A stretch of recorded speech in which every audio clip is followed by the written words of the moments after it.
Halo teman-teman, salam sehat selalu untuk kita semua, salam sejahtera dengan saya Bung Ropan. Dan semakin dekat pertandingan pertama kita di grup F babak kualifikasi Piala Dunia zona Asia, di mana tim asuhan Sintayong bertolak menuju Basra International Stadium menghadapi tim Irak. Tim yang punya peringkat 69 dunia ini difavoritkan, diunggulkan menghadapi tim kita, ya, timnas senior kita.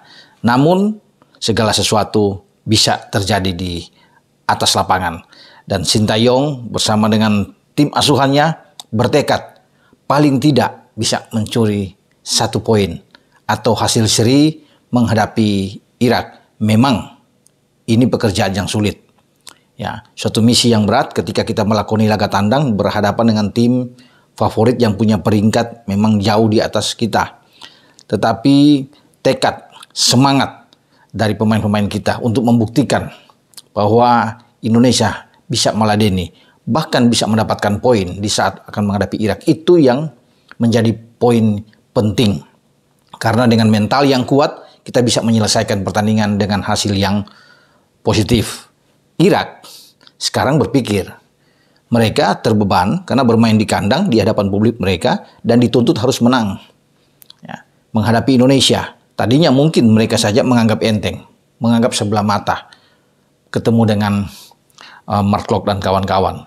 Tapi saat ini setelah melihat penampilan Indonesia melawan Argentina, kita bermain sangat bagus walaupun kalah dengan 0-2 karena ini tim juara dunia, ya, terlepas tanpa Messi, tapi kekuatan Argentina itu ya tidak bisa diragukan lagi. Dan kita tampil oke, ya. Kemudian kita bisa menang melawan Turkmenistan di Surabaya di Gelora Bung Tomo. Kita imbang dengan Palestina. Kita kemarin menang dengan 12 gol dalam 2 leg menghadapi Brunei di fase pertama. Semua rekaman-rekaman pertandingan Indonesia mereka sudah lihat. Mereka sudah awas di sini. Makanya sekarang mereka itu berhitung benar. Pelatih Irak, Jesus Casas Garcia, ya, sekarang harus bisa menelan kembali, ya, apa yang dia ungkapkan bahwa dia menganggap enteng Indonesia. Sekarang dia bahkan dalam suasana yang ketar-ketir. Ketika melihat perkembangan Indonesia yang bagus dengan pemain-pemain yang kita ambil sekarang sudah menjadi warga negara Indonesia, abroad yang bermain di luar, Elkan Bagot, Sandy Walsh, Sain Patinama, Jordi Amat, ini sudah ada semua, ya, kecuali Ivar Jenner yang tidak bisa bermain, tapi Rafael Struijk juga ada. Pasti mereka sudah mengutak-atik kekuatan kita untuk pertandingan pertama, karena ini pertandingan yang sangat sulit, termasuk buat Irak. Makanya mereka tidak ingin kehilangan angka, ya. Imbang terasa kalah buat mereka. Mereka punya target harus bisa menang melawan Indonesia. Target kita jika tidak menang, imbang sudah bagus. Sebelum kita menuju 5 hari kemudian ke Manila, bertarung dengan Filipina di Rizal Memorial. Kalau kita menang, ini luar biasa. Walaupun masih akan menghadapi pertandingan-pertandingan berikut, menang dengan 3 poin melawan Irak, saya rasa kita sudah bisa lolos ke fase ke-3, karena penting, di mana pada bulan Juni tahun depan, tepat tanggal 6 Juni 2024, Irak harus ke Indonesia. Nah, kalau kita sudah mendapatkan kemenangan di sana, kan motivasi kita ini jauh lebih bagus. Lebih nyaman ketika kita melangkah menuju ke Manila untuk berhadapan dengan Filipina. Ya, itu sekali lagi saya bilang, memang ini terasa sulit, tetapi tidak ada yang tidak mungkin. Dan kita lihat, pelatih Jesus Casas tidak main-main dalam mempersiapkan tim asuhannya menghadapi Indonesia, karena itu tadi yang saya bilang, target mereka menang, tidak ada kata seri, ya, karena seri itu mereka menganggap itu hilang angka, kalah, ya, walaupun dapat 1 poin. Nah, kita lihat, ya, susunan terbaik yang sempat saya dapatkan, ya, tadi pagi. Sebenarnya ini saya harus muat konten ini tadi pagi, tapi saya menunggu ini, ya, kabar dari salah satu teman saya yang ada di Baghdad, ya, di Irak, itu memberikan laporan, ya, kepada saya bahwa ini kemungkinan. Nah, dia seorang jurnalis juga, ingin memberikan gambaran tentang kekuatan Irak akan menghadapi Indonesia, dan bukan tidak mungkin ini terjadi. Irak akan memakai itu 2 skema permainan melawan tim kita, tim Indonesia. Pertama dengan 4-2-3-1, meninggalkan Aiman Hussein, striker terbaik Irak saat ini, itu di lini serang. Ya, kalau bermain dengan 4-2-3-1, berarti ada 2 double pivot yang bermain lebih ke dalam, berdiri di 4 back sejajar mereka dengan flat. Ada 3 yang gelandang lebih menyerang, ya, mendukung Aiman Hussein di sana.